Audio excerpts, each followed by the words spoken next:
PT DKI atas nama terdakwa Mario Dandi Satrio bin Rafael Alun Tri Sambodo dinyatakan dimulai dan terbuka untuk umum. Saudara penuntut umum, apakah terdakwa sudah siap untuk dihadirkan? Sudah, Yang Mulia. Silakan penuntut umum untuk menghadirkan terdakwa. Saudara terdakwa dipersilakan untuk memasuki ruangan persidangan.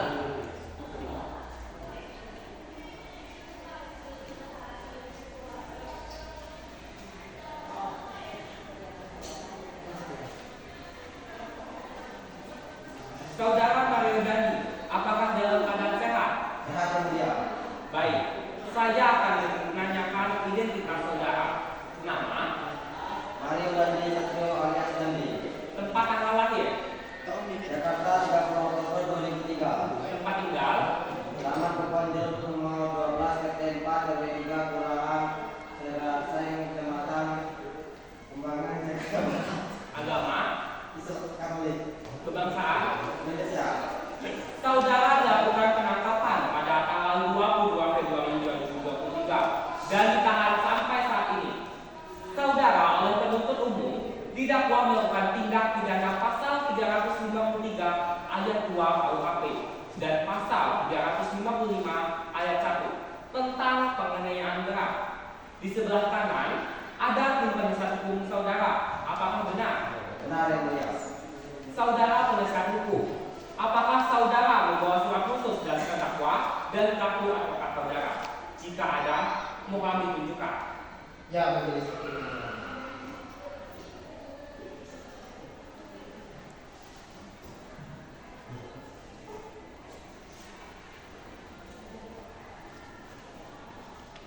Saudara terdakwa, apakah saudara sudah menerima surat dakwaan? Sudah, Yang Mulia. Sudah saudara baca? Sudah, Yang Mulia. Dakwaan Anda akan dibacakan oleh penuntut umum. Silakan saudara penuntut umum. Terima kasih, Yang Mulia. Izin, Yang Mulia, sebelum membacakan tuntutan saya akan menyampaikan satu hal terlebih dahulu, yaitu usai dan tuntutannya telah kami serahkan ke Yang Mulia terdakwa dan penasihat hukum.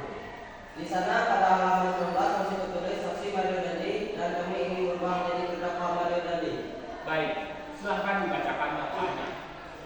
Kejaksaan Republik Indonesia, Kejaksaan Tinggi DKI Jakarta, Kejaksaan Negeri Jakarta Selatan, demi keadilan dan kebenaran berdasarkan ketuhanan yang Maha Esa. Saudara terdakwa, apakah saudara mengerti dengan dakwaan yang disampaikan oleh jaksa penuntut umum? Mengerti, Yang Mulia. Apakah saudara akan mengajukan eksepsi terhadap dakwaan jaksa penuntut umum? Untuk eksepsi saya silakan sebelumnya kepada penasihat hukum saya, Yang Mulia. Apakah penasihat hukum terdakwa akan mengajukan eksepsi? Baik, terima kasih Majelis Hakim yang terhormat dan terima kasih juga kepada jaksa penuntut umum yang telah menyampaikan dakwaannya. Terlihat bahwa surat dakwaan ini sudah cukup baik buat kami, Yang Mulia, bahwa di sini sudah tertera semua fakta-fakta yang terungkap berdasarkan keterangan juga dari Wendy sampai persis detail-detailnya itu merupakan bentuk kooperatif dari klien kami sepanjang pemeriksaan dan untuk itu kami tidak akan melakukan eksepsi. Jadi intinya, saudara tidak akan melakukan eksepsi. Ya, ya, ya. Baik, kalau begitu, kita jadwalkan untuk saksi-saksi akan dihadirkan di sidang berikutnya. Perlu kita ketahui, untuk saksi akan kita jadwalkan minggu depan sebanyak 2 kali dalam 1 minggu. Kami mohon kepada penuntut umum untuk mendahulukan bagi saksi-saksi yang ada di TKP. Baik, untuk selanjutnya kita akan mendengarkan kesaksian dari para saksi. Untuk itu, sidang kali ini resmi ditutup. Majelis Hakim yang terhormat diperkenalkan untuk meninggalkan ruang persidangan.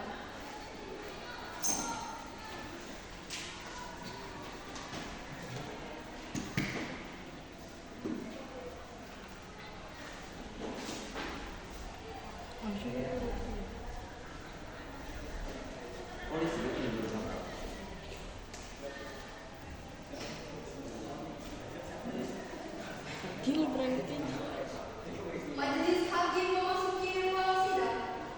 Hadirin dimohon berdiri.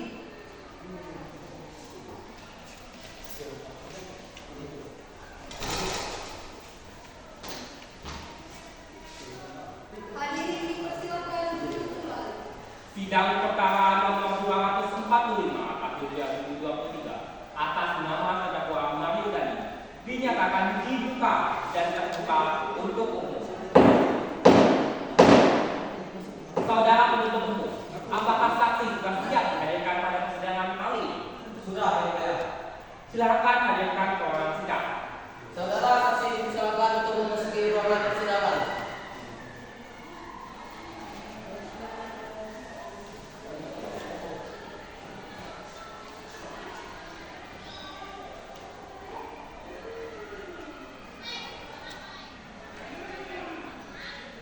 Saudara kenal dengan terdakwa Mario? Iya, yang mulia. Ya, silahkan ditempat terlebih dahulu.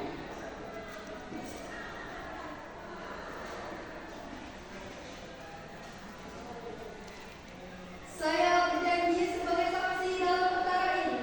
Keterangan yang benar tidak lain daripada yang sebenar-benarnya.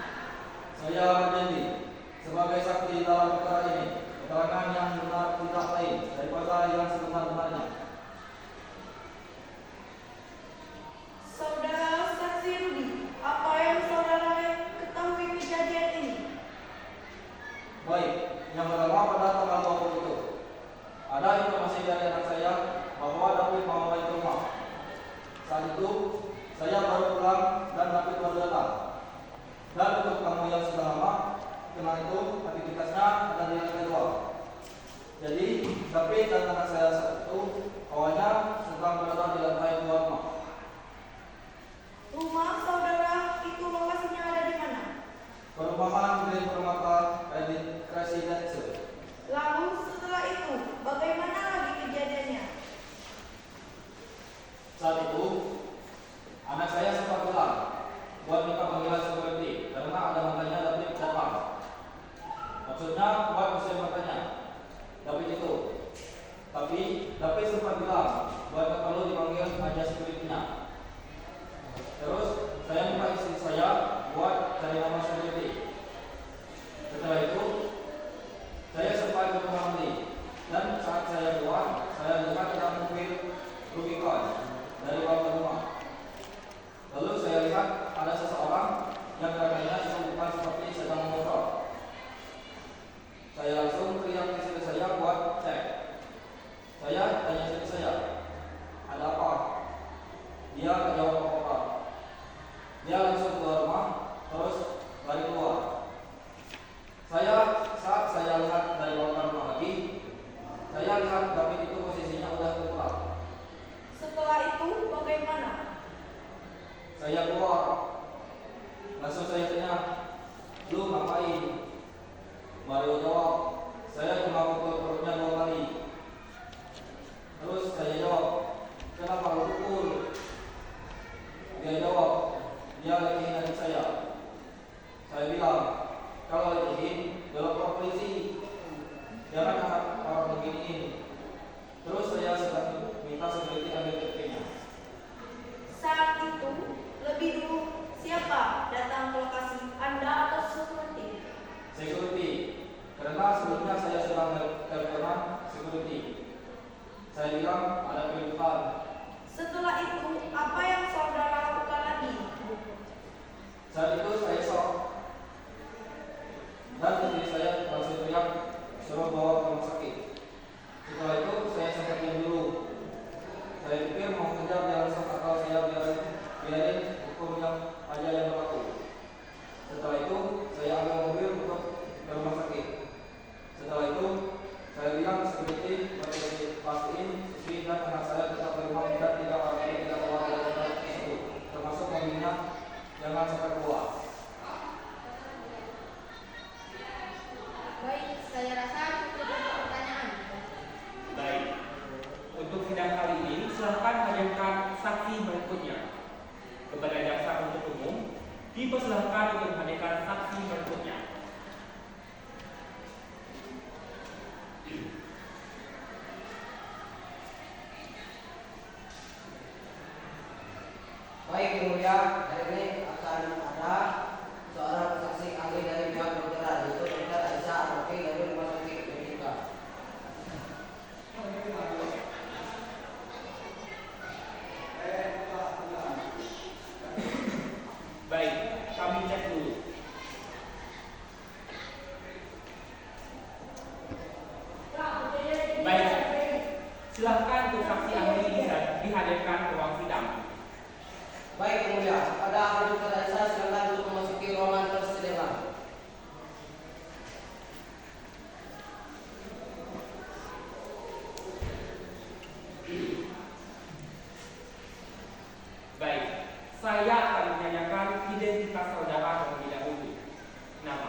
Saudara ahli, saudara ini yang melakukan visum terhadap korban. Kapan itu dilakukan?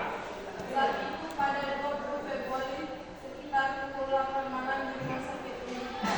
Saat itu, saudara sedang bertugas. Benar yang mulia, saat itu saya sedang bertugas di IGD. Bagaimana kondisi korban saat tiba di rumah sakit?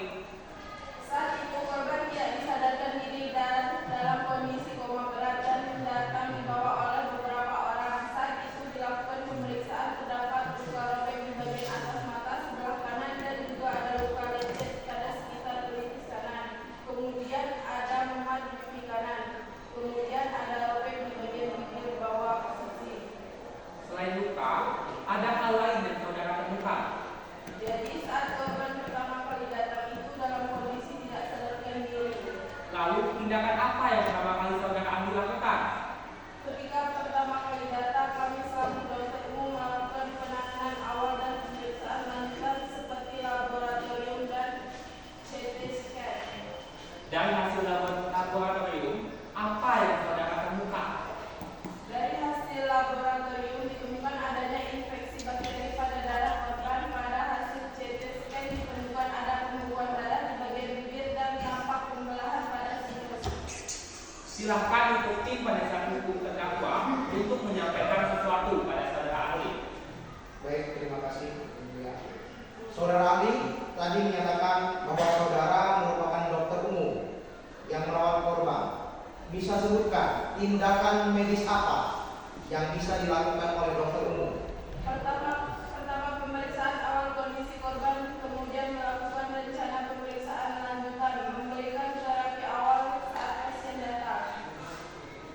Apakah selama pasien berada di rumah sakit medika itu, saudara yang terus memeriksa pasien? Tidak, saya hanya memeriksa pasien di IGD saat pertama kali datang. Apakah dokter-dokter yang memeriksa pasien itu selalu melaporkan tentang perkembangan kesehatan medis terhadap pasien? Ya benar, jadi pasien ini memasukkan ke ruang ICU dan tetap dipantau selama 24 jam oleh dokter penanggung jawab atau dokter spesialis neurologi. Selama di rumah sakit ini, menurut penelitian saudara, bagaimana tingkat kesehatan korban? Untuk perkembangannya saya tidak mengetahuinya karena hanya memeriksa saat di awal saja. Baik, dari hasil pemeriksaan laboratorium, kemudian ronsen atau CT scan, ada terjadi infeksi darah yang disebabkan oleh luka yang terbuka atau disebabkan hal lain. Kira-kira menurut diagnosa dokter, saat itu apa yang menjadi penyebab lainnya? Untuk hal itu saya tidak dapat menjawabnya karena itu merupakan ranah dari dokter spesialis yang dapat menjawabnya. Untuk penanganan yang dilakukan ahli di IGD saat awal kedatangan pasien, dimaksudkan untuk mencegah hal-hal lebih berat terjadi atau hanya pengobatan sesaat saja? Hanya untuk saat itu. Baik, dari kami cukup majelis hakim yang terhormat. Baik, kita lanjut ke saksi berikutnya.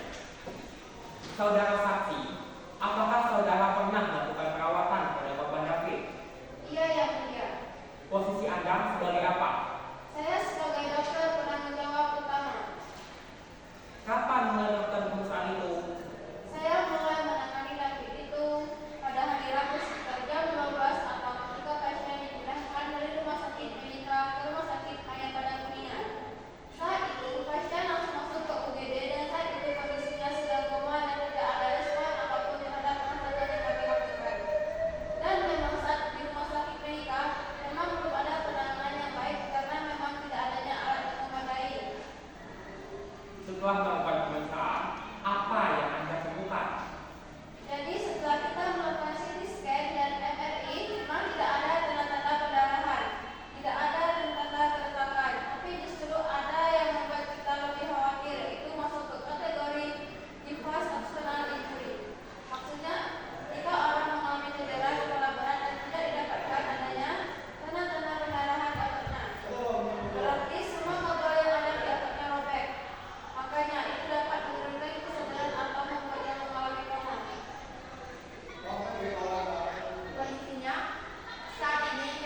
tabir apakah itu dipengaruhi karena kondisi yang terjadi di kepalanya pada kejadian saat itu atau ada penyebab lainnya. Meskipun telah keluar bukan berarti pengobatan sudah selesai.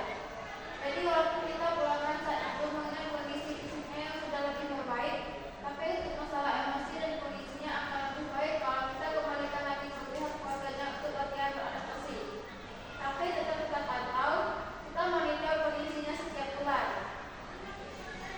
Kondisinya saat ini, dia belum stabil. Apakah itu dipengaruhi karena kondisi yang terjadi di kepalanya pada kejadian saat itu atau ada penyebab lainnya? Ya betul yang mulia. Jika motoriknya sudah berjalan atau sembuh 100%, apakah kondisinya akan normal kembali? Jika motoriknya sembuh 100% bisa, tapi ini kan ada bekas luka dengan obat pemulihannya tidak bisa 100%. Izin menambahkan sedikit ya. Ketika ahli melihat korban pertama kali datang, bagaimana kondisinya? Dia dalam kondisi koma dan tidak merespon baik dari mata maupun motoriknya. Itu tidak ada respon sama sekali walaupun telah kami coba untuk merangsangnya. Baik, saya rasa pertanyaan dari saya cukup saat ini. Baik, untuk itu sidang kali ini ditutup.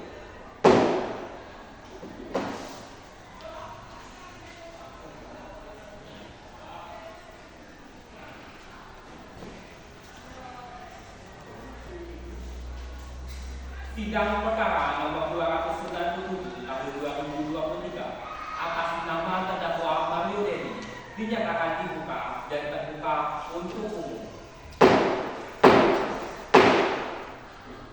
Apakah terdakwa sehat? Sehat mulia. Baik, hari ini adalah putusannya. Perlu diketahui apa yang sudah didengar di persidangan, keterangan saksi dibacakan, ada yang mau disampaikan. Ada. Majelis sebelum putusan dibacakan, kami penuntut umum ingin menyampaikan apa yang baru disampaikan dari pihak korban tentang hasil pemeriksaan psikolog dan konseling terhadap Kami keberatan yang mulia. Sebentar. Ya, silakan. Kami keberatan yang mulia. Ini pemeriksaan sudah selesai semua sesuai dengan hukum acara kita. Kembali saja kita ke hukum acara. Jadi kalau itu mau diserahkan setelah putusan aja. Kami keberatan yang mulia. Bila ini diserahkan, maka akan menyalahi hukum acara dan KUHP. Baik. Ya, jadi memang ini sudah selesai dan ini putusan sudah siap dibacakan. Menimbang bahwa terdapat pengajuan kebersihan oleh penuntut umum didakwa berdasarkan surat dakwaan pertama Kemien pasal 355 ayat 1 KUH pidana untuk pasal 55 ayat 1 ke 1 KUH pidana subsidiar pasal 355 ayat 1 KUHP pidana subsisten pada pasal 353 ayat 2 pasal 56 kedua pidana atau ketiga pasal 76C pasal 80 ayat 2 Undang-Undang Nomor 35 Tahun 2014 tentang perubahan atas Undang-Undang Nomor 23 Tahun 2002 tentang perlindungan anak, menimbang bahwa di persidangan telah didengar keterangan para saksi dan didengar dari penasihat hukum, telah didengar keterangan yang meringankan. Menimbang berdasarkan alat bukti dan barang bukti yang diajukan di persidangan maka diperoleh fakta-fakta hukum dan dengan pelaksanaannya cukup waktu untuk berpikir dengan tenang serta adanya kesempatan untuk membatalkannya. Akan tetapi tidak dilakukan maka untuk dengan rencana terlebih dahulu telah dipenuhi dan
selama 6 bulan. Menghadiri menyatakan terdakwa Mario Dandi Satrio alias Dandi terbukti bersalah melakukan penganiayaan berat dengan rencana terlebih dahulu. Kedua, menjatuhkan pidana penjara oleh karena itu kepada terdakwa Mario Dandi Satrio alias Dandi dengan pidana penjara selama 12 tahun, membebankan Mario Dandi membayar restitusi kepada anak korban sebanyak 120 miliar garis 88 juta rupiah.